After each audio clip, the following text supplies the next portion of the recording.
Good morning, good afternoon, and good night, everyone. Welcome one and all to Monday Football Monday, a very special Tuesday edition here on the SB Nation NFL show presented by DraftKings Fantasy Sports. Check out what DraftKings has to offer this season with code SBNFL because life's more fun when you're in on the action. DraftKings, the crown is yours. Gambling problem? Call 1-800-GAMBLER. Age and eligibility restrictions apply. Void or prohibited. See DraftKings.com for details. This is the SB Nation NFL show. You can listen to us wherever you get your podcast. That's Apple devices, Spotify, etc., etc. It's still early in the year, so make sure to put in that time so we're on your 2024 Spotify Wrapped. You can also watch us on the SB Nation NFL YouTube channel. When I say us, my name is RJ Ochoa from Blogging the Boys. The incredible Rachel Prevet from Bleeding Green Nation is on the ones and twos. And with me, as always, the most talented, the most debonair, not Jeremy Reisman from Pride of Detroit, who is hanging out in the comments section. The best writers from SBNation.com. They are Mark Schofield and JP Acosta. Gentlemen, Happy New Year. Mark, you strike me as the type of dad who does the I'll see you next year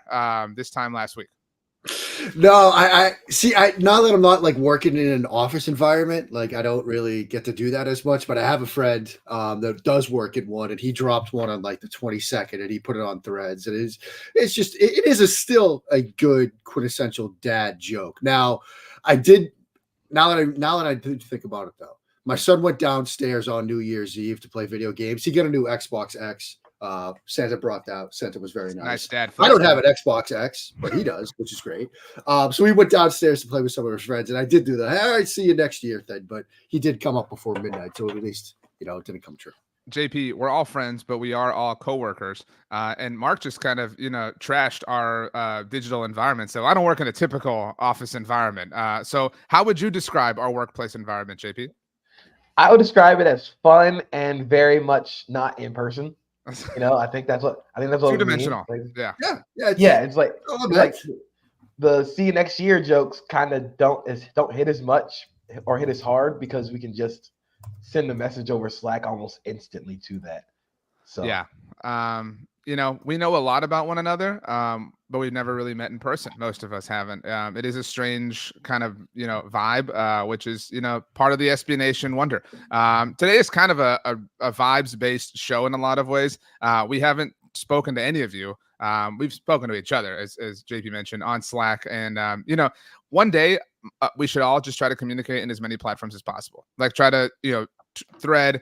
DM, I just like the show on Threads. I mean, let's go. That's what I'm saying. Like, we should try to achieve all methods of communication in one single day. That is a goal maybe for the off season, but we haven't spoken to people since before Christmas. Actually, we were off on Christmas Day because that was last Monday. Merry belated Christmas to everyone. And we were off yesterday on Monday on New Year's Day. So we're going to kind of recap all the week 17 action. And I think set the stage for what is to come, obviously, throughout the course of the regular season finale. JP, you were at an NFL game this past weekend. We would love to get your thoughts. JP, in fact, I guess we might as well just start there. The Jacksonville Jaguars are in a win-and-in situation. They're about to win the AFC South, are they not?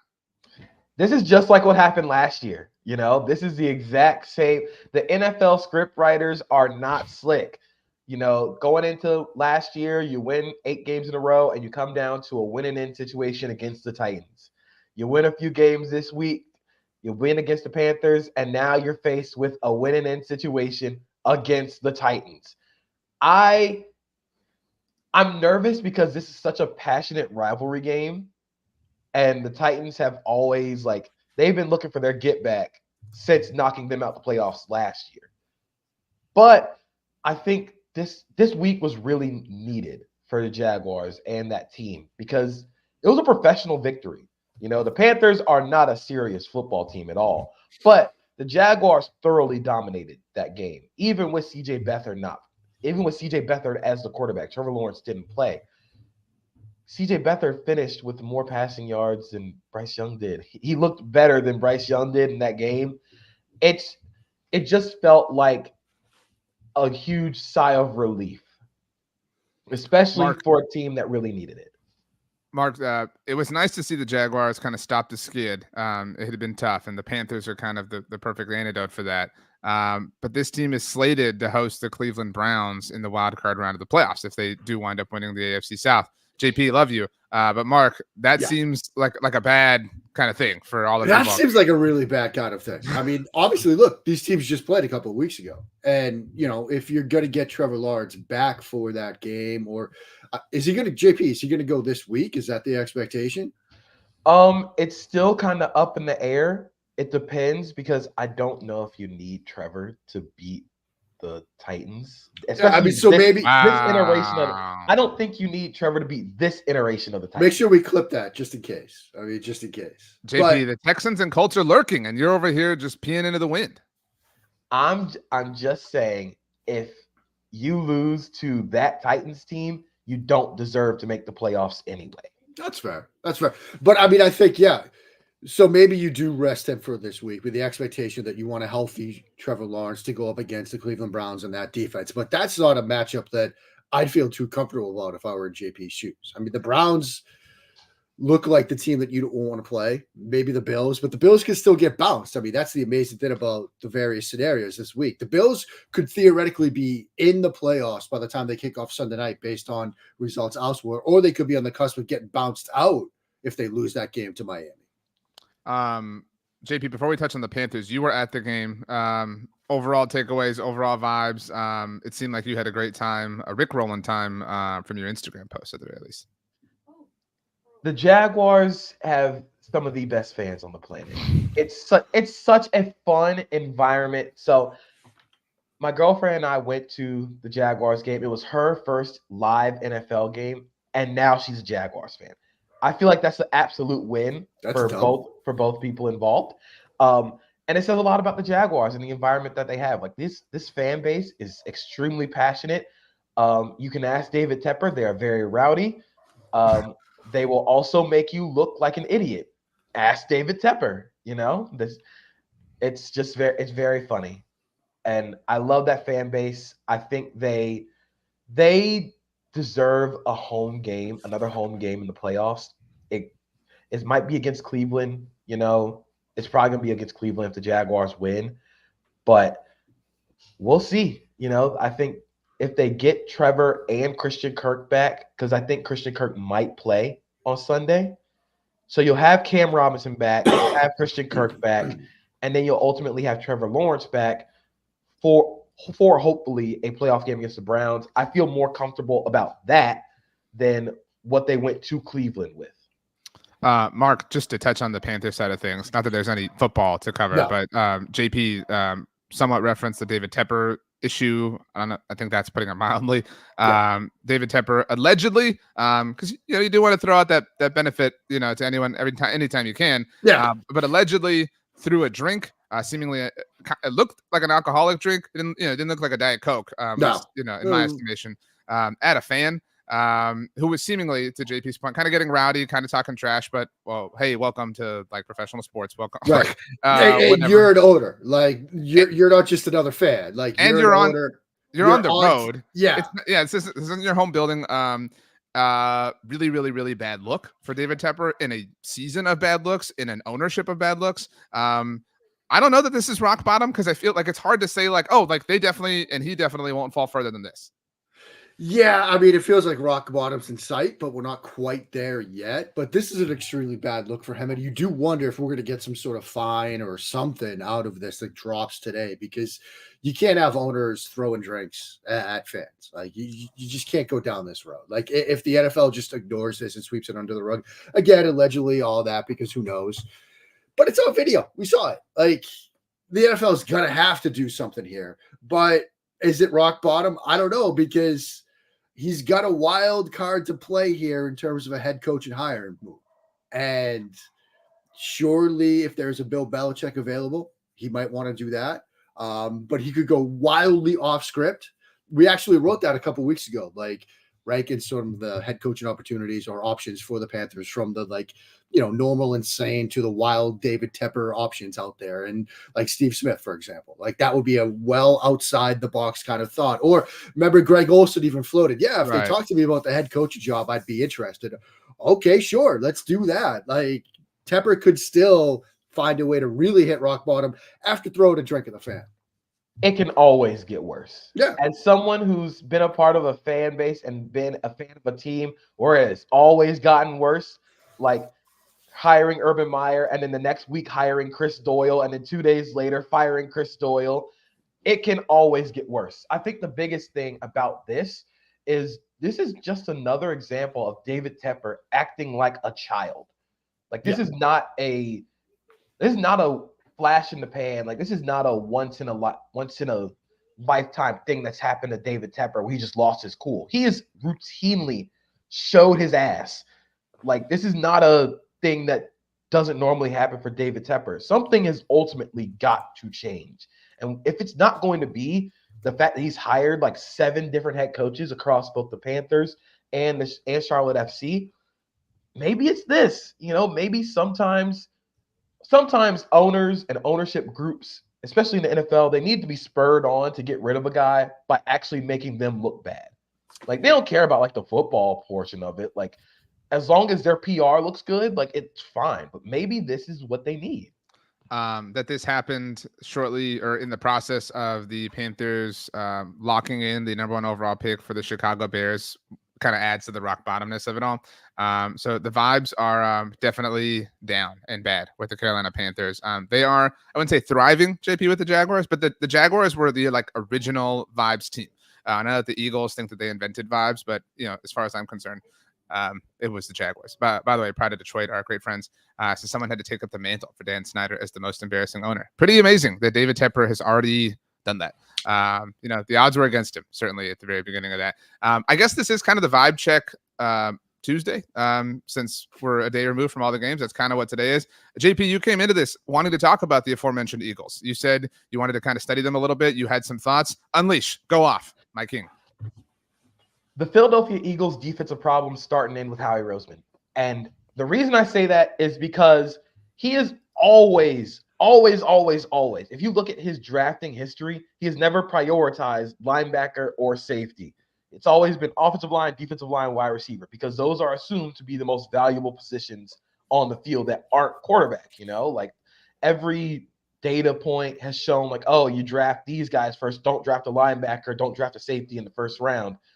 Well, look at the teams who are really good in the NFL this year. You look at teams like the Ravens. Where are they strong? Up the spine, up the middle of that defense with middle linebackers and safeties. You look at the 49ers. They are strong up the spine of that defense. They have the best linebacker in football. Where did the Cardinals consistently force the Eagles into a breaking point on defense?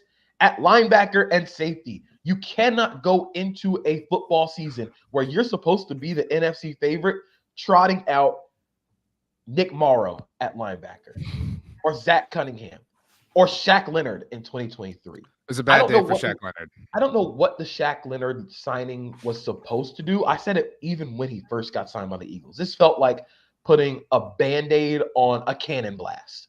Like it's not going to fix anything. It might shore up a little patch, but it hasn't even done that. Howie Roseman has never consistently. It's more of he hasn't changed with the times of the modern NFL. The modern NFL is going to a point where you need the middle of the field to be protected by your most valuable defenders, your best defenders. Because if you look at where offenses try to attack you, they try and put those linebackers and safeties in conflict. That's what the RPO game does. That's why, all those middle of the field targets that we talk about for Tua and the 49ers, that's where offense is going. You see all those guys getting hired from those trees. That's where they're going to try and hit you. It's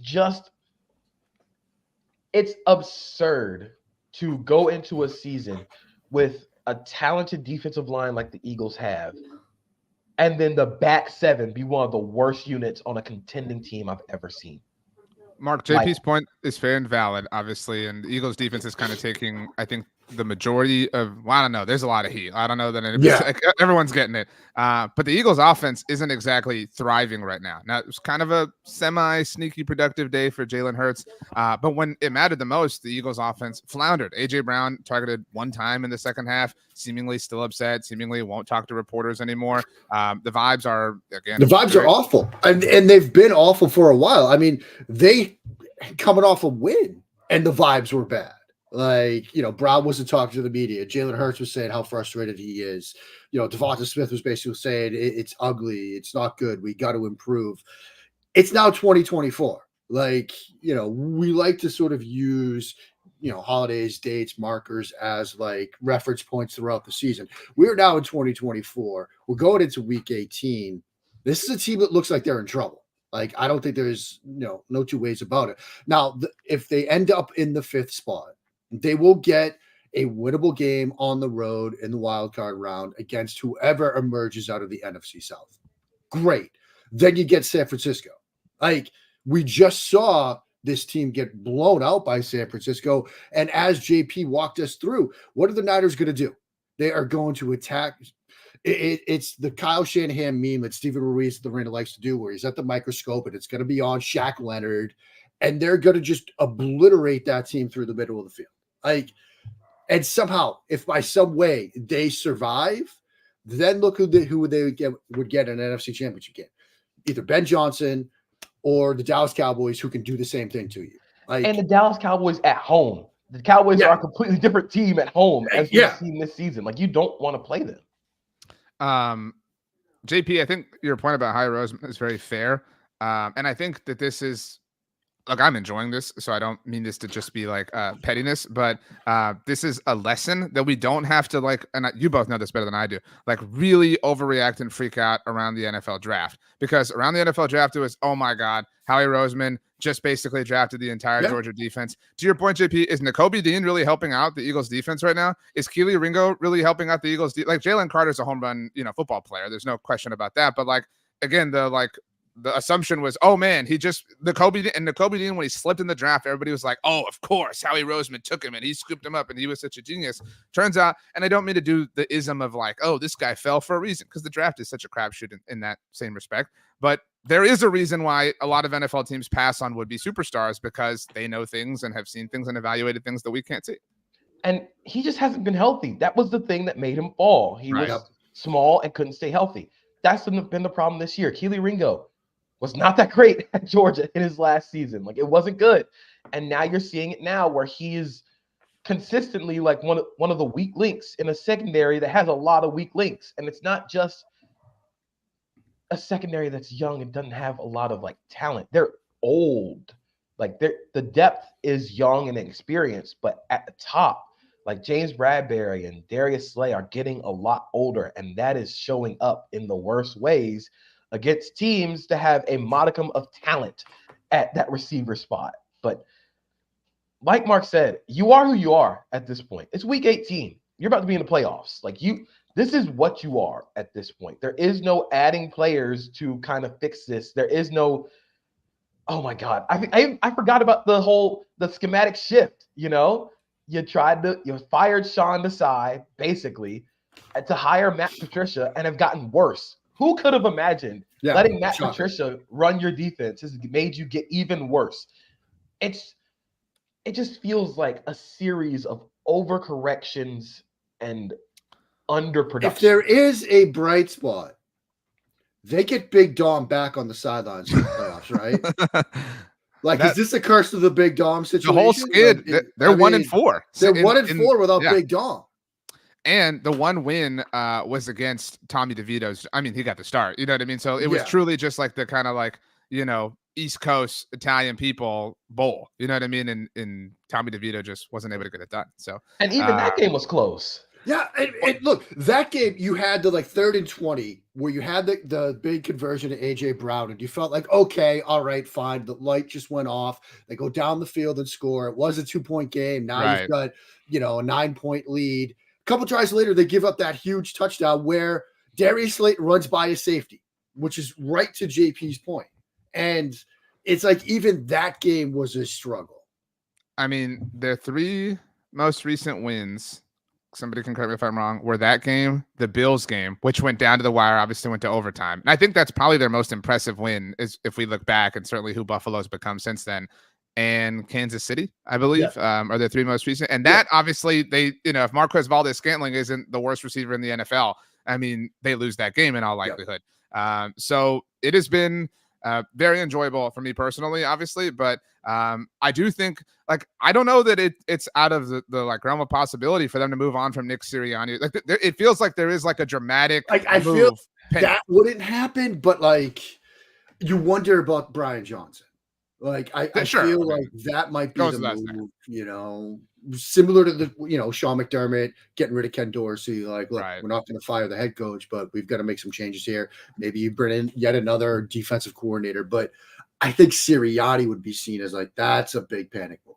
It would just be Um, so unprecedented if they got rid of Sirianni, where What his would it first though? year Like they got rid of Peterson. You know what I mean? his Like first year they made the playoffs, his second year they made the Super Bowl, his third year they make the playoffs, and then they fire him after. Yeah, I mean, Like, that would again, seem- unless I think there's something. Unless there's something we just don't know yet. Like, because Yeah. again, this seems like a bad situation. If there's something in that locker room that we don't know yet that comes out, and who knows, it might, then I could see it. But, if they just lose in the playoffs, wildcard weekend, divisional round weekend, I think, like JP said, playoffs, Super Bowl playoffs, it's hard to bounce a coach like that. we're gonna move on, but before we do, just quickly, both of you, where is Kyler Murray playing football in 2024? Arizona. Right? Yeah. Yeah, like Arizona. isn't it funny? Like looking back on all of our takes, we were like, Yeah. oh man, like I'm kind of enjoying this. I mean, like Yeah. I'm kind of excited about the Cardinals in 2024. Draft Kyler Marvin Murray, Harrison, yeah, I mean, like I'm in. I'm Draft in.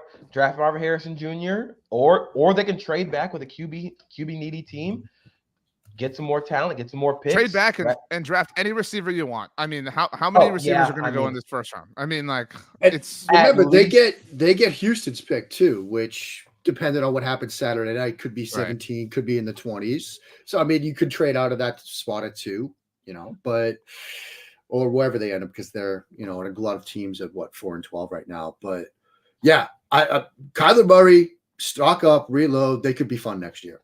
Yep. Let's go to Buffalo. Sorry, Mark. Where I don't know if you're sorry. Maybe you've just reached the point of acceptance.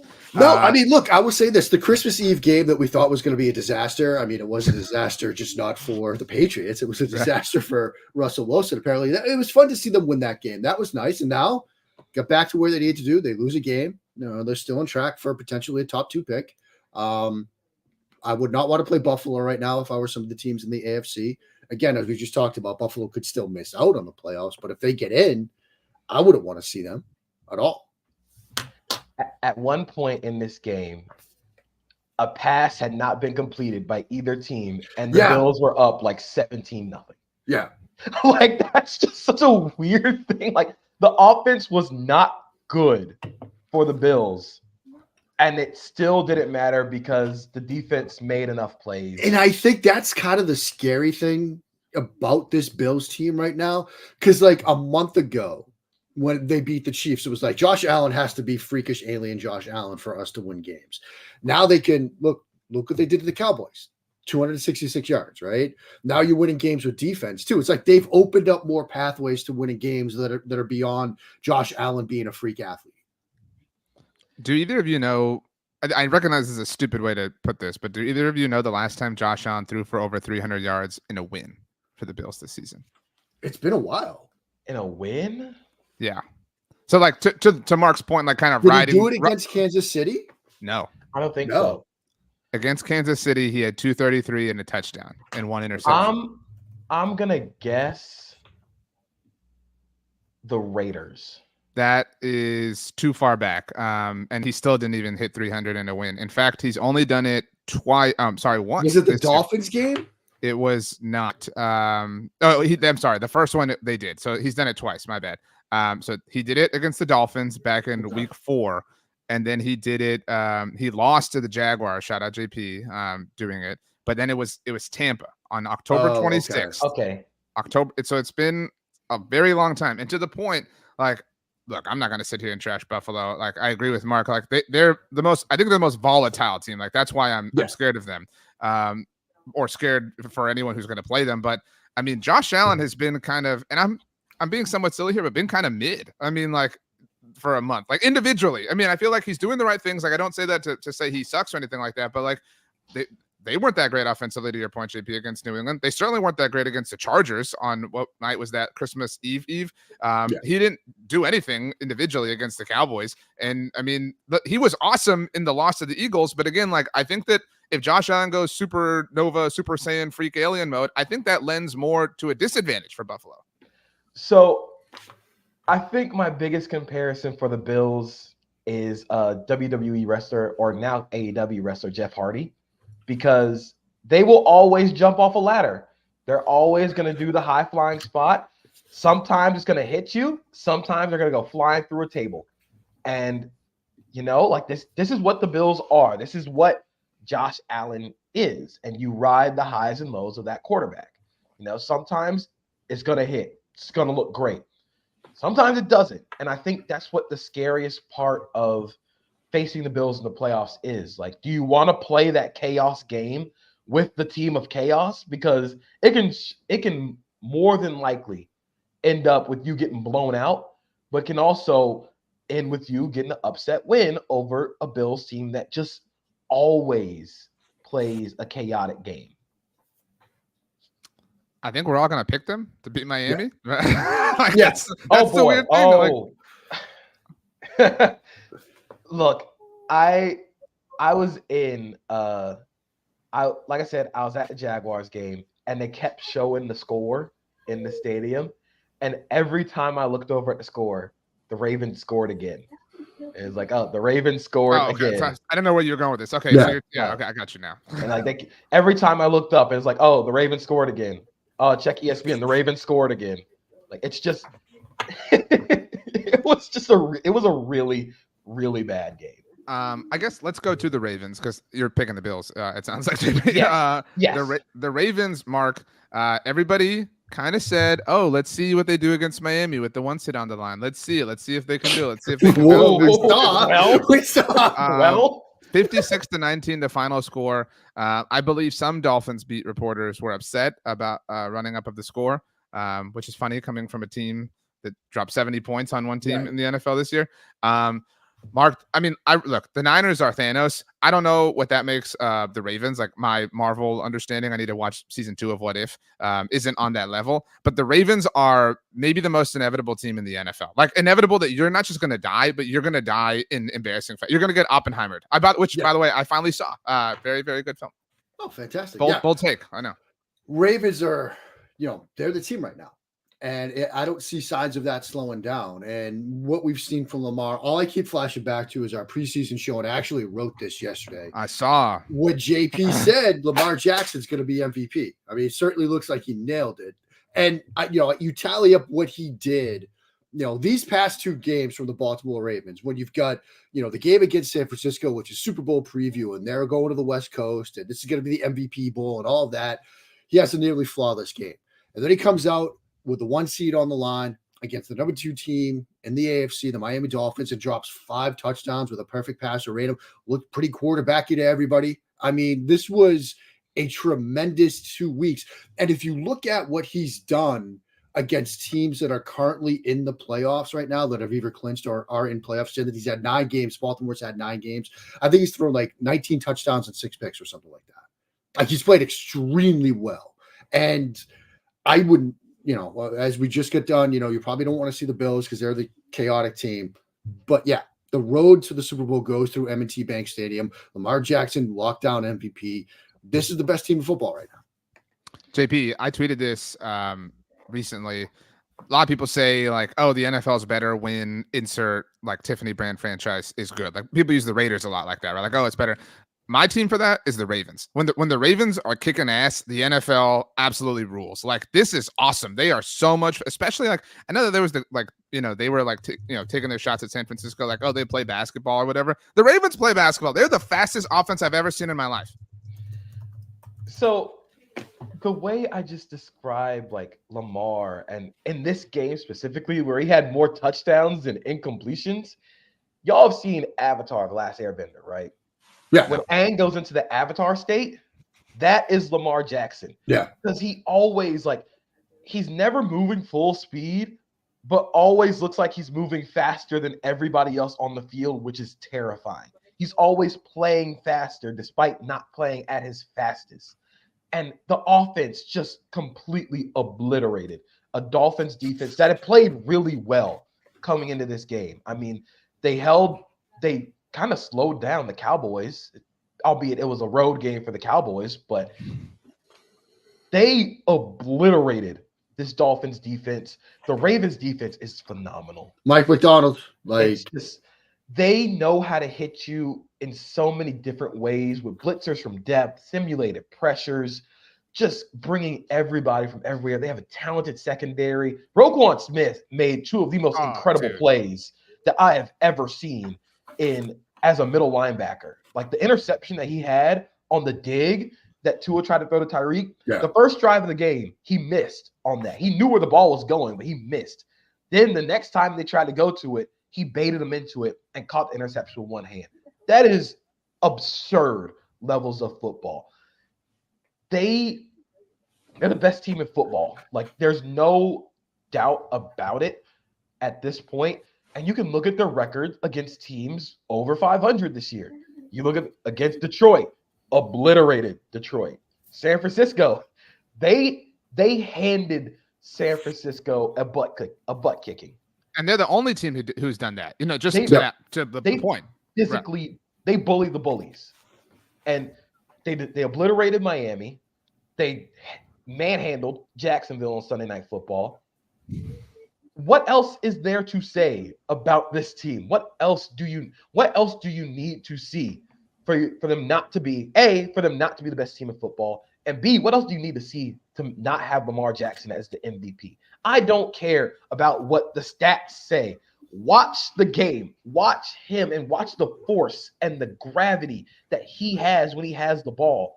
All 11 eyes on that team, on the defense, are on Lamar wherever he goes. He has that kind of force multiplier kind of energy as a quarterback. He makes everything go.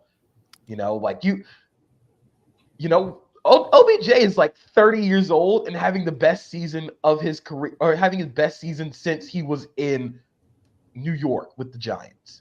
Zay Flowers is turning into one of the best rookie receivers in the league. They're down to Isaiah Likely at tight end, who has been phenomenal since Mark Andrews got hurt. Yeah.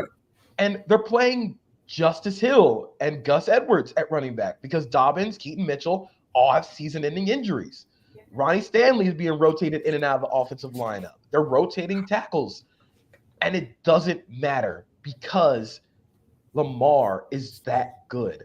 Like, I feel like we are overthinking this MVP candidacy. Like, it's Lamar Jackson. It has always been Lamar Jackson. So I used to take a shot at the Bills and say that the Bengals really were who the Bills thought they were, like in terms of being worthy adversaries of the Chiefs in the AFC. And I thought, I don't know that this was like an unfair thought, but that Joe Burrow was probably the Superman to Patrick Mahomes' Batman. We just completely left off Lamar. Like, he's about to be a 2-time MVP. He's about to be shot for shot with Mahomes in that capacity. I recognize he hasn't won the Super Bowl yet, but yeah, when Odell signed with the Ravens, I think a lot of us were kind of like, the Ravens, like that. It was a little out of nowhere at the time, but kudos. And I don't know why nobody says John Harbaugh. Like, people will be like, oh, this person's Hall of Famer. John Harbaugh's a Hall of Famer. Like, whenever he's done, and I don't know how young he is at this point. He's got to be like 45 years old. Like, John Harbaugh looks great. No, he's in his 60s. I know that. I'm just saying, like, it's crazy. He looks incredible. And he had the Ted Lasso celebration, a little bit of Ted Lasso in the locker room, which we love to see. Like, he looks great. He's happy. Like, I think you're absolutely right. He's a Hall of Fame coach when he gets. I think I'm also really and willing to say now, it's been so much fun to watch, the Baltimore-Pittsburgh rivalry since like Harbaugh and Tomlin got there. I think Harbaugh's had the better career at this point. Like, and the more profound and diverse career. Like, things have changed so much more under him. Baltimore's had to be good so many different ways, as opposed to Pittsburgh has just kind of been the same type of good. So yeah, John Harbaugh, Ravens for the win. He has responded to stimuli in the NFL a lot better than Mike Tomlin. And I think they're not going to win Assistant Coach of the Year, but Todd Monken and Mike McDonald both deserve to be in the top 3. What Todd Monken has done with this offense in terms of giving Lamar an actual NFL passing game, and think this is year 1 of this. Like, this is the first year of Todd Monken as an NFL offensive coordinator. Next year, when Lamar's making the checks and making more checks and adjustments at the line of scrimmage, they could take off. Like, this is just the first year. If they keep everything together, it's going to be insane. This is turned into a vibe check, obviously, sort of episode. So we kind of have to speed through a few games and therefore teams. So we're going to do that. I would like you each to provide a 3-word answer as a vibe check on these teams. Are you both ready and prepared? The Pittsburgh Steelers, Mark. Mason Rudolph era. Okay. That's I interesting. mean, yeah, Kenny Pickett's healthy, and they're going to roll with Mason Rudolph in a must-win situation.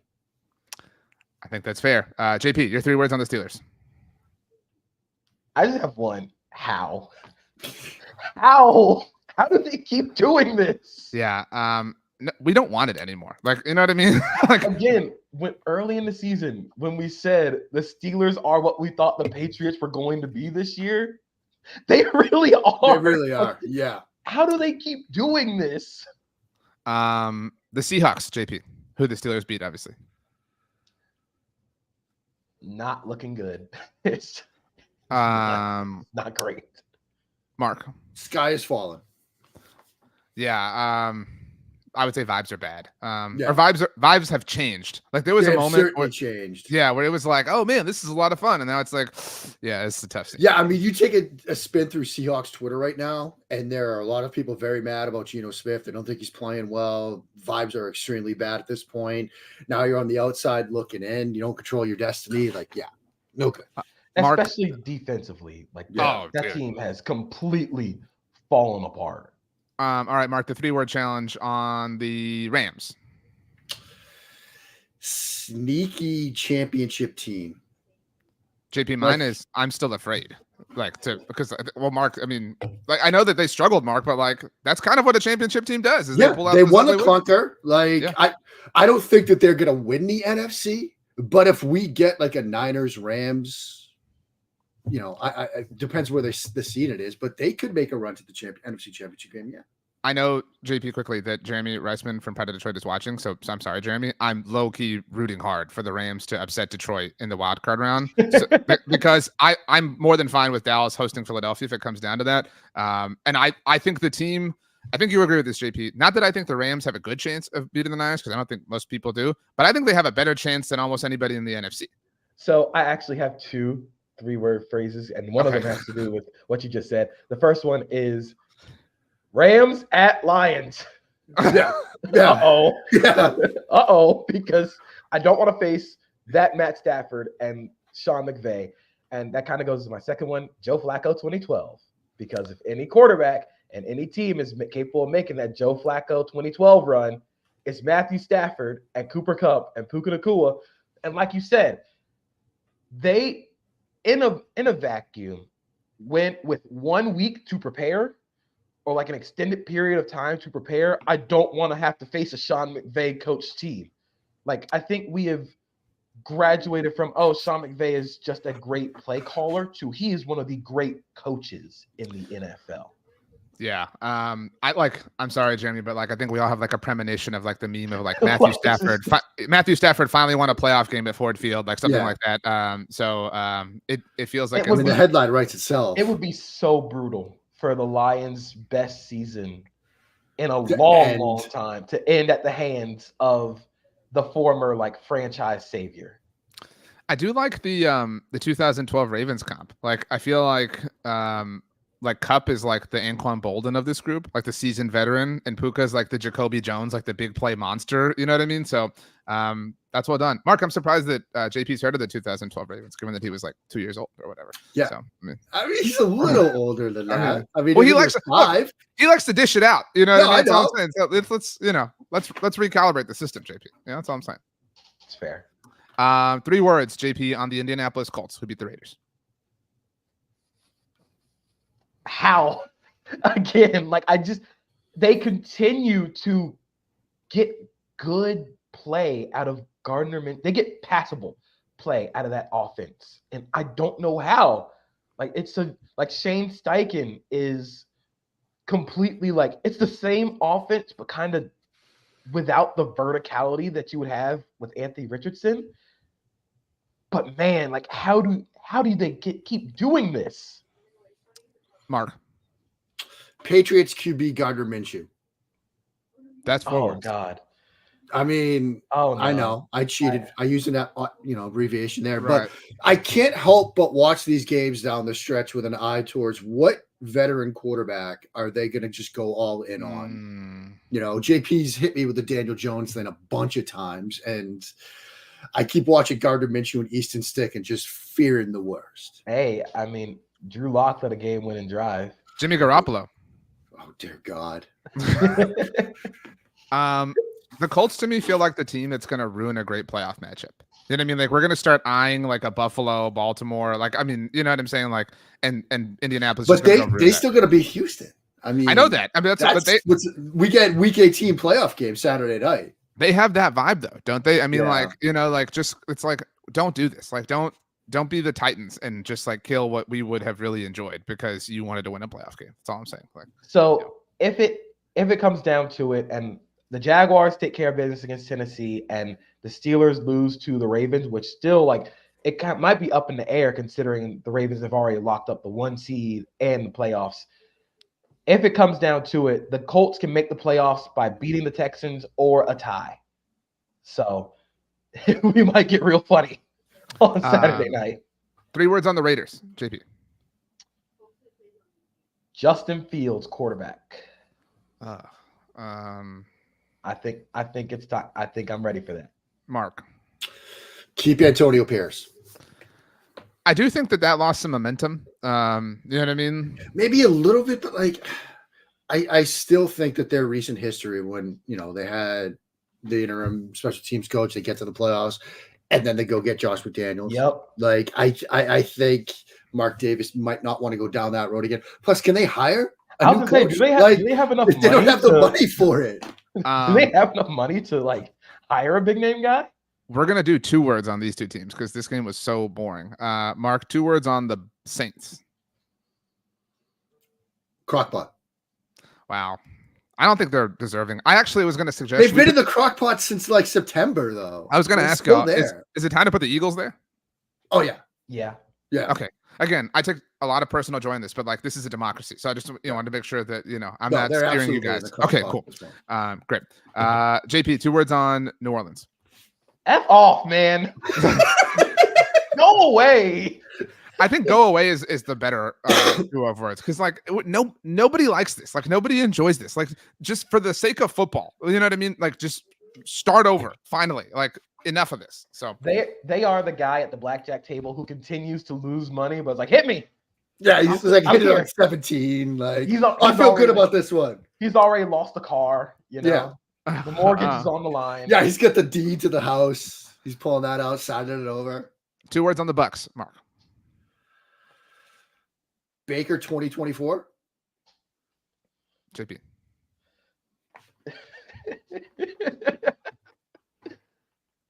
LOL. I don't know what this.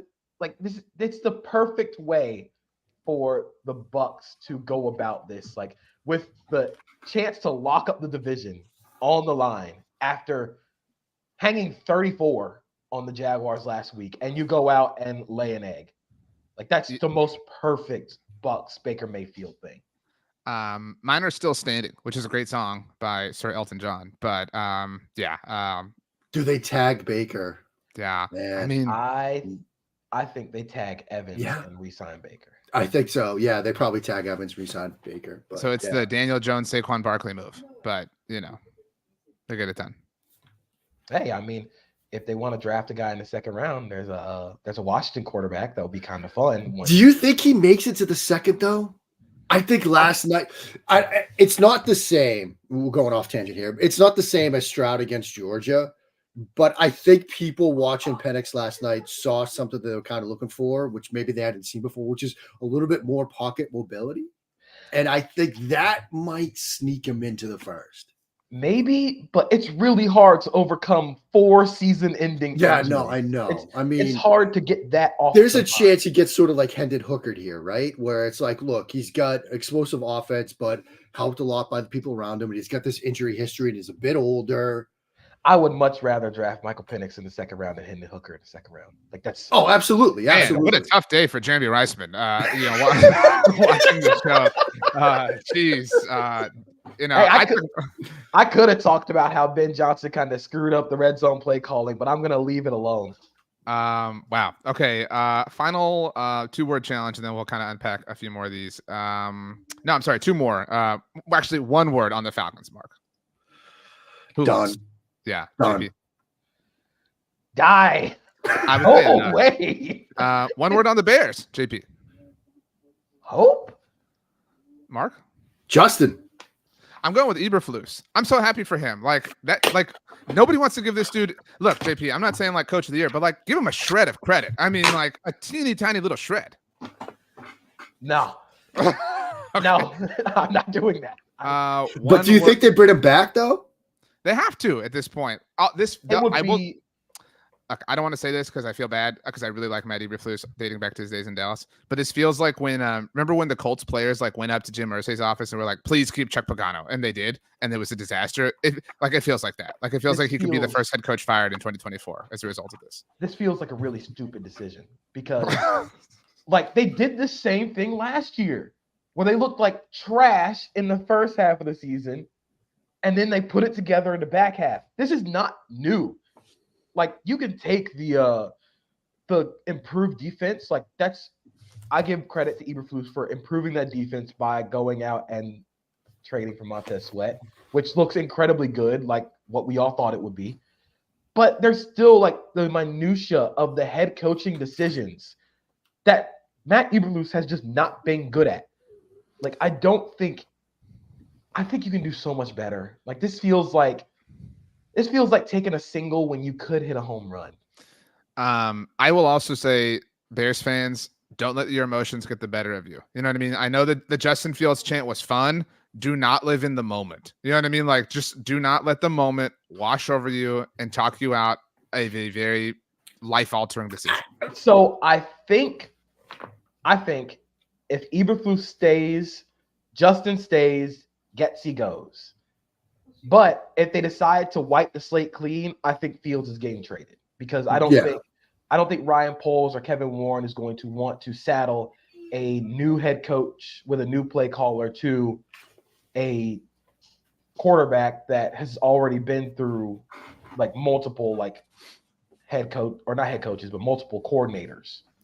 Man, JJ McCarthy and Jim Harbaugh are going to be fantastic. Oh my God! Next year. No, please God, no.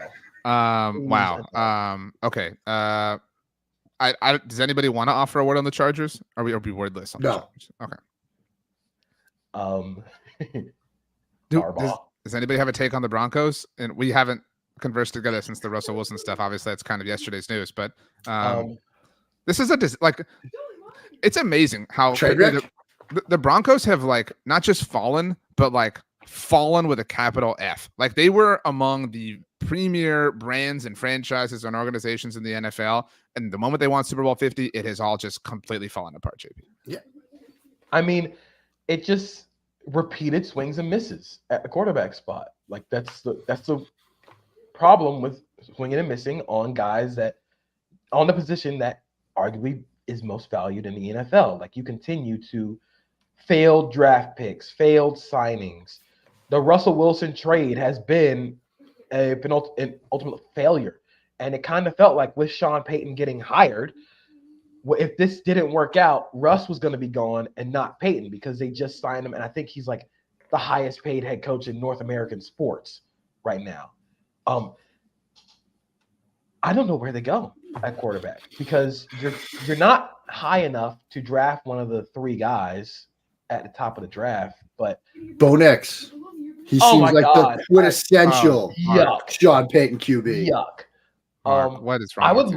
I would love Michael Pratt in Denver. Yeah. I think he's a very good quarterback. I think people should watch Tulane and watch him play. He is not the like super strong arm, like athletic toolsy guy, but he has great intermediate touch. He can make plays on the move. I think I'm a huge Michael Pratt fan, not just because he's from Boca Raton. But he's a very good quarterback.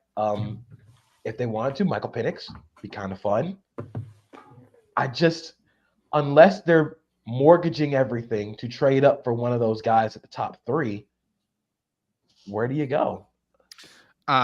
where do you go beyond that? Was it the Athletic that reported last week that they might have to overpay free agents to kind of get to sweeten the pie a little bit, sweeten the pot for players to show up? Not given how they treated Russell. Look, everyone thinks what they do about Russell Wilson, and he's a meme, but like by all measurements, he's a pretty upstanding human being.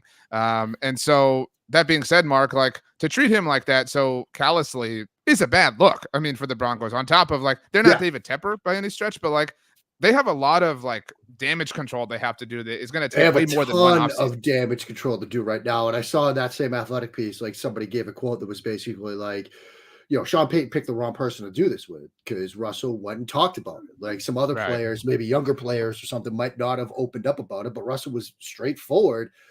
And now, if you're a free agent, you're weighing offers between two teams. One of them's Denver. Are you going to want to go play for a guy that just treated Russell Wilson like that?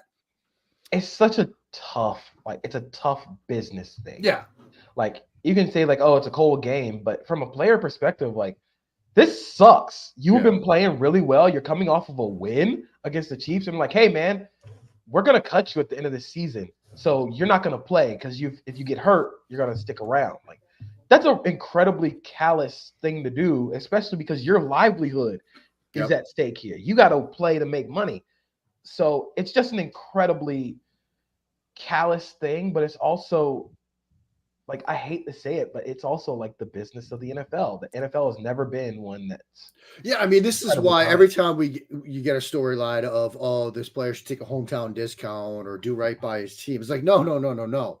Get every single dime you can, because the second an organization feels the need to move on from you, they will. They don't care about you. They do not. I would offer something I was thinking about last week, Mark, and I mentioned it on PGI Football.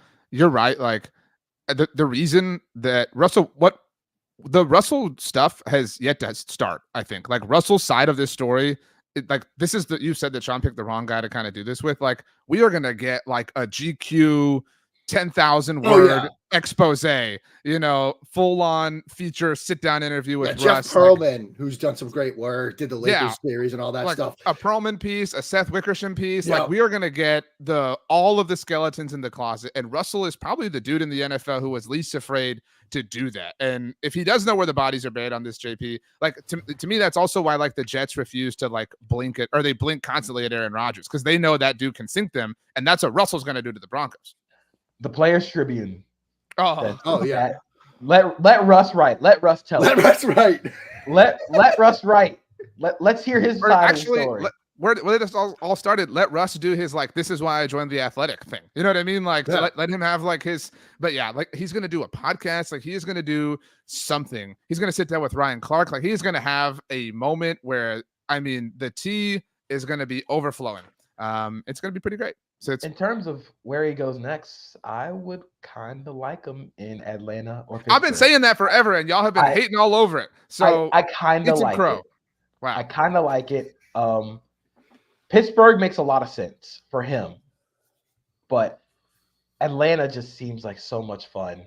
Like he's a quarterback who is actually like accurate downfield and isn't a pumpkin like Desmond Ridder or Taylor Heineke. So I'd like to see it again. The funny team in all this would be the Saints. Getting rid of Derek Carr to sign Russell Wilson to the Derek Carr deal and just continue to be like, hit me. Well, and taking him away from Sean Payton, of all people. Like, you know what I mean? That would be that would be really, really, really funny. The Saints were on his list, if you recall, prior to his last season in Seattle. He had that like 5-team list that he would play for. Like I'm not asking to get traded, but if I am traded. To that point, like Russell also like severely has outplayed his hand or misplayed his hand in all of this. Just a catastrophic failure by everyone involved. Who would have thought Nathaniel Hackett would kind of be in the best position a year later? Granted, like he's been a pretty in terms of internal happiness and peace. You know what I mean? Like relative to, is he? Again, like would you rather be part of the Jets who just have like accepted their fate, or the Broncos who keep like fooling themselves and therefore falling on their face over and over and over again? Counterpoint. Do you want to be around Aaron Rodgers for most of their career? That's a great point. And I think I'd probably rather live in Denver too. There's like, pros and cons. That's fair. Let's go back to the two words on the Green Bay Packers, Mark. Heat check. Jordan Love, man, he was feeling it in that game. Like there were a I'm couple afraid. throws where it was like I even put a couple, posts on it on Threads. Like he was in the middle of a heat check game that entire night. JP, my deepest fear is that the Packers are going to be the 7th seed, and the Mike McCarthy Cowboys are going to have to host them in the wild card round, because the Packers were the boogeyman before the 49ers were. Yeah. I know the actual boogeyman is gone, but this, Papa Roach said it. The scars remind me that the pain is real. That's where I'm at here. My 2 words are youth movement. Of course, Jordan Love is getting a lot of the credit, which he should. I mean, one thing that stood out about Jordan Love this year is just the confidence in the throws. Like these are not easy throws he's being asked to make. He is heat check, like what Mark said. He is taking the trick shots downfield. Like I think one of the plays to Bo Melton, where he's throwing it off his back foot with pressure in his face, that is a trick shot throw. And you can tell that the dude watched Aaron Rodgers for 4 years, but because you can see it in the mannerisms and you can see it in the kind of throwing style where he's like flicking it around defenders' arms. It's so fun. It's so funny to watch because you can tell it's kind of like the Miles Morales and like Peter Parker in Into the Spider-Verse, the meme where he's sitting there and then the Miles Morales is sitting there. But the youth on this team is finally starting to grow up. You're getting great play from Dontavian Wicks, who I was not that high on when he entered the draft even after the Senior Bowl. Tucker Kraft has been playing awesome. You're getting great play out of Romeo Doubs. Some of these young receivers are starting to grow with their young quarterback. And with a team that's playing with house money right now, like this team has no reason to be here. Like, that's a scary team. A team with nothing to lose is a scary team to face in the playoffs. And with a quarterback who can get hot at any time, I understand the fear, even though it's not 12 back there. Thanks for making me feel worse, JP. Really appreciate that. Speaking of the Cowboys, Jeremy Reisman chimes in and says, this episode has made me feel terrible. Thanks. Mark, let's go 4 words on the Detroit Lions.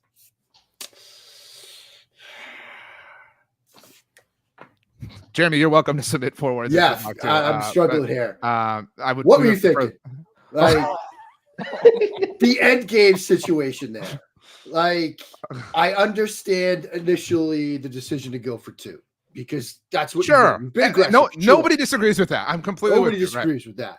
When you get the penalty, why not kick there? Like at that point, I think it's time to okay, we'll kick at this point. It seems like and I don't know if this is the NFL and NFL sources sort of put in their spin on it, but this notion that it was like they tried to circumvent it. It was a trick play that backfired in their faces, having both guys go over there. I don't know, but just that entire end game situation, the initial decision to go for 2, I completely agree with. That's what got you there. You're aggressive, and I love it. But yeah, after that, I think it's time to go in a different direction. Jeremy's 4 words, JP, are fire Brad Allen twice. To be clear, nobody is caping for Brad Allen here. No, no. That guy, I said it on Twitter when it happened. I'm glad he wasn't reffing a Chiefs game because the Swifties would have had his address doxxed by the end of the night. It would have been over for that man. My 4 words are bad Ben Johnson game. I think the red zone play calling specifically was very weird. The touchdown, a 2-point conversion to Taylor Decker was awesome. But in the confusion that they tried to cause, they confused the refs as well. That's tough. The ref made a massive mistake, of course, but that's tough. On the 2-point conversion that actually sealed the game, I don't like the play call. And the reason I don't like the play call is because you're throwing it to tight end 3. Yeah. This feels like, remember when we get mad at Arthur Smith for designing Jonnu Smith jump passes to McCoy Pruitt in the red zone instead of throwing it to Kyle Pitts, Bijan Robinson, or Drake London? It felt like that. Like you have Sam Laporte, Amir Gibbs, and Amon-Ra St. Brown. Throw it to them instead of tight end 3 where he has to pick up yards after the catch. Yeah, because he's short of the goal line too. He's short of the goal line. And of course, Jared Goff made a bad pass. And you can say, like, oh, if Goff makes a better pass there, it's a touchdown or a 2-point conversion. Throw it to guys who widen that margin of error instead of a guy where you have to throw that pass perfectly. We've seen Amon-Ra St. Brown, Jahmyr Gibbs, and Sam Laporta turn bad Jared Goff passes into touchdowns or big plays. And this was a quintessential Jared Goff game, by the way, where he kind of looks weird or goofy under pressure, but has just enough throws. The big throw to Jameson Williams might have been the best throw I've seen Jared Goff make as a member of the Detroit Lions. And people got mad at me for saying that. You try throwing a pass 50 yards downfield, Michael Parsons hitting you in the chest. That's insane. My 4 words are rub of the green. Fortune smiled on the Cowboys, obviously, with the Brad Allen fiasco. Although their contention is that they didn't cover Decker because they didn't believe him to be eligible. I mean, so I certainly put some stock and buy that. And, again, my point is simply, Jeremy, that it isn't a guarantee that the 2-point conversion works is all. But obviously a horrible situation, horrible circumstance. The Cowboys are now in position to be the 2 seed in the NFC, which you both know. You both talked about how they're so strong. They're undefeated at home. They have a 16-game winning streak at home. The only times this century that a team has accomplished that were the New England Patriots, who did it 4 different times, which is stupid and unbelievable. But I mean, each of the last 2 years, the rub of the green relative to the playoffs has worked against the Cowboys. We did not know 2 years ago that the Niners were going to be their kryptonite. And I don't think any of us viewed the Niners the way we do now 2 years ago. So a lot of things have kind of changed. Thank you, Jeremy, for your offering. And 2 years ago, entering week 18, we wanted the Niners as Cowboys fans. We were like, hell yeah, bring on Jimmy Garoppolo in the wild card round. Like, we're not afraid. And then, again, we've learned a lot. But last year, going into the wild card round, the Cowboys were the 5 seed. I don't know if either of you remember. They smashed the Buccaneers, and because Daniel Jones and the Giants thought that they would be cool and fool themselves for an entire year, they beat the Vikings, and that rub of the green worked against Dallas. As opposed to going to Philadelphia in the divisional round, Dallas had to go to San Francisco. And I'm not going to sit here and guarantee that the Cowboys would have beaten last year's Eagles, but I did feel better about that, or less bad than I did about going to San Francisco. And so you tell me the Cowboys get 2 home playoff games if they win the first one on the way to the title game, and that they're the only NFC team guaranteed to avoid San Francisco until the title game if it comes down to that. Like, the rub of the green has finally worked out for them as far as this is concerned. Now they have to win, obviously, and take care of business, but like, the intangibles are things that did not break against them, which hasn't been the case for the last 2 years. JP, you're laughing. I don't know why. I hate to do this. I hate to pour cold water on this. Wow. But that last game is on the road. I know. Yeah. Look, I'm not at all like saying or implying like. And that first one might have Jordan Love and company coming to town. What the hell, guys? I support you and cheer you on in every method that I can. And I thought we were united here against Jeremy, and now you have ruined my day. Look, we're trying to ruin every day. I'm just saying, a Commanders team with nothing to lose at home. So that's the game you're talking about that you're worried about. This is the handshake emoji. The Commanders need to lose this game, or else they're going to surrender the number 2 overall pick to Mark's Patriots. We're not going to use another quarterback anyway. We already talked about the New England Patriots. They're going to draft Joe Alt. Yeah. They're going to be fine with it. Presuming the Cowboys win this game, and by the way, they are the heaviest favorites of any team this week, according to our friends at DraftKings Sportsbook. I think we all like their odds entering the playoffs more than we have each of the last 2 years. Is that fair to say? Sure. Yeah. That's all I'm saying. That's the only place I'm at. This was a seismic, seeding, tilting result. Again, Jeremy, I'm really sorry. Like, I feel really badly about this, but like, this was massive. Fortune favoring the Cowboys is not something I would say just yet. No. I would hold off a little bit. Just wait till later this month. Fortune did not favor the bold, as Dan Campbell learned 3 times on Saturday night. I would just hold off on that, because there could still be there's still like weird stuff that can happen, and you end up facing Matt Stafford in the playoffs. One word on each of these last 4 teams. The Commanders. Mark. Belichick. Oh, JP. The enemy? Okay. The Niners, JP. I don't know if I can do one word because. Okay, you can have 2. Don't choke. This is it. Mine is Baltimore loss, because it's going to happen again. Mark. Ayuk. I still think he's sort of the glue guy for this team. He's the wide receiver 1. Yeah. Finally, let's go 3 words on the Bengals. Mark. Healthy Joe Burrow. JP.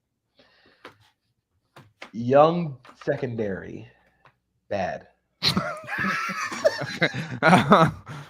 3 words on the Chiefs, JP. Maybe this one could be better. Oh man, don't play 15. Don't want to do it. I was gonna say don't feel confident, but you're right. Like I'm definitely not betting against them at the same time. So I don't want to do it. Mark, 3 words on the Kansas City Chiefs to wrap this up. Road playoff game. Ooh, that was great. This was a weird episode. This was Very like, weird. This was like we don't have anything like a dinner plan. What do we have in the pantry? What do we have in the Yeah, freezer? you're like making hot dogs and some Yeah. pasta and Right. some chili. Like, believe me, we've been there. We've done that. This was that kind of show. Rachel, can you please join us and tell us how you would feel if you were like, hey, what'd you guys make for dinner? And we made hot dogs, pasta, and chili. Oh, I'm sorry. I would have to Yeah. find something on my own. Wow. I thought we were a team. But you could make chili dogs. I mean, you could go a couple Exactly. of different roads there. Rachel, what's your favorite kind of pasta? Like the noodle? Are you like a bow tie person? Are you a linguine? There is a correct answer here, by the way. I do. Well, they're like the farfalle. That's what they're called. Like far. How do you pronounce it? The bow ties? Yeah, they're both. Yeah, but that's Farfalle? not what it's Okay. called. It's Yeah, those acceptable. are pretty good. Or like a penne. I like penne. There we go. That's the what correct it's supposed answer. to. You can do so Penne much. is pasta one, and I will hear no other. Bow tie's the best, Mark, because it's strong enough to like if you have some sort of like But meat you're in not there, doing that like, with- it's strong with- enough to hold as a vessel. I feel Oh, like no, you only do like 1 or 2 pasta. No, it's I'm a definitely- penne person. Penne. Because then you could also slide the fork tines like into Yeah. them. You could do it. So Yeah. y'all are all just too. followers, mindless followers. can- You know what? I'll stand on my own. I'm fine with that. You can Rachel, bake penne, you know. what did Yeah, you like that we had to say? What are your thoughts? Congratulations to your Ravens, and of course, you. will you please crown the first MF I double know. MVP of 2024? It's a big deal. It's a big deal. I liked starting with Mark. I like when you said Patriots quarterback Gardner Minshew. I like that a lot. Self-inflicted wounds. Yeah. Okay, Jeremy said corkscrew pasta underrated. Eh, Oh, Jeremy, okay, but, what a eh. bad day for Jeremy. Oh my Yeah, gosh. that wasn't a strong take. Sorry. That buddy. was the pass to tight end 3. Yes, of seriously. pasta takes. Hey, the pasta, That was- because the pass and T and like tight end abbreviated is TE, Yeah. like the pasta. it Yeah. was- That was an interception on a screen pass. Pitch. JP, I really liked when you were talking about like the youth movement for the Packers and how it's just cool seeing like the younger players growing with this young quarterback. And RJ, I loved when you talked about John Harbaugh being a Hall of Famer coach. It is what it is. But today's award, as RJ already mentioned, it means a lot. The first one of 2024. And I'm gonna give it to JP. I think he killed it. Ooh, let's go. Yep. Ringing in the new Congratulations, year JP. correct. I thought you were going to give it to Jeremy for putting up with us for an hour. Yeah. Shout out to Jeremy for riding. with Jeremy us. ruined it with the corkscrew part. Like, you know what I mean? Like total bottle job at the very end. If Oh, yeah, if if not, Jeremy maybe he thinks would. if Jeremy thinks this is bad, just wait till Matt Stafford's throwing for 350. Jeez, Oh, baby. Oh my gosh. Yeah. Look, man, I'm just saying it would just be so poetic. I don't want it to happen, but it's. I would feel poetic. so bad for Jared Goff because everybody like he I would be the know. taste of that. Oh Like, my goodness. It would be so poetic, but such like like the Shakespearean tragedies. Like it'd just be so bad for Mhm. Detroit to be like Icarus flying so close to the sun, only to burst into flames at the hands of the former Golden Boy. Like it's you cannot write the script better. I mean, would you? You've already won, JP, so you can answer this safely and securely. Would you rather see Matthew Stafford win in Detroit or Joe Flacco win in Baltimore? Oh, I'd love to see Matthew Stafford win in Detroit. I just Thank you. I Wow, just think that's so Jeremy, fun. I tried to throw you a bone. It's Jeez, I so- mean, I JP's just got a think it'd vendetta be- against It'd you. be so fun. I don't have a vendetta against Detroit. I love Kind Detroit. I of love seems that like team. it right now. Love that team. I just think Matthew Stafford's been playing such fun, awesome football this year, and I don't think the vendetta for Joe Flacco against the Ravens is as deep because he won them a Super Bowl. Yeah. And now they have an MVP quarterback. Like it's not like it feels like it was a natural parting of ways. If there was any team that feels like Joe Flacco should have vendetta against, it should be the New York Jets. Fair. They can get rid of him Wow. and like sign in Zach Wilson and draft Zach Wilson or like whatever they got going on. I would feel really badly if this all happened, JP, because again, it would be unfair, but it would relight the Lions lost the trade takes. You know what I'm saying? Like we've come so far from there, and it would be like they should have never traded him. Blah, like it would be a really long offseason. This playoff has such like his not say like historic. Wow. Like okay, cool. Like you act like saying anything can hurt me about the Jaguars at this point. For the podcast audience, Jeremy commented that Trevor Lawrence is the most overrated quarterback. I've been broken beyond repair by this team this year. Maybe that's what this is, Jeremy. JP just wants to bring you down with him. He wants you to be in the pits of misery with him. Look, the big cats have to stay together. All right. But this playoff just feels like there's so many like potential like history storylines, like we said, with Rams, Lions, Cowboys potentially playing the Packers and that boogeyman. Potentially a chance for Bills, Chiefs, part whatever in the playoffs. And then you get kind of the upstarts. You know, you get whoever wins Houston, Indianapolis in the playoffs against the Dolphins. It's going to be a home game for the Dolphins, but it is against a team that's over 500. We'll see, especially if it's CJ Stroud. If it's CJ Stroud in Miami and like against a defense that's not going to have Jalen Phillips or Bradley Chubb because Chubb tore his ACL and Xavier Howard's also not going to play. I don't know. Like it's going to be fun. I think this season has been really fun to watch. Mark, send us out, please, with your description of a perfect pasta meal. Paint the picture. Pasta meal. Yeah, paint the picture for us. Definitely going to have a cutlet. Absolutely has to start off with a cutlet here. Now, I know some people like chicken, some people go veal, but you have to have a cutlet. I go with a penne Alfredo as a side. Now, there's also the way you can go like sort of a Milanese there, where you get the breaded cutlet and you get the wine, lemon, caper sauce with some penne on the side too.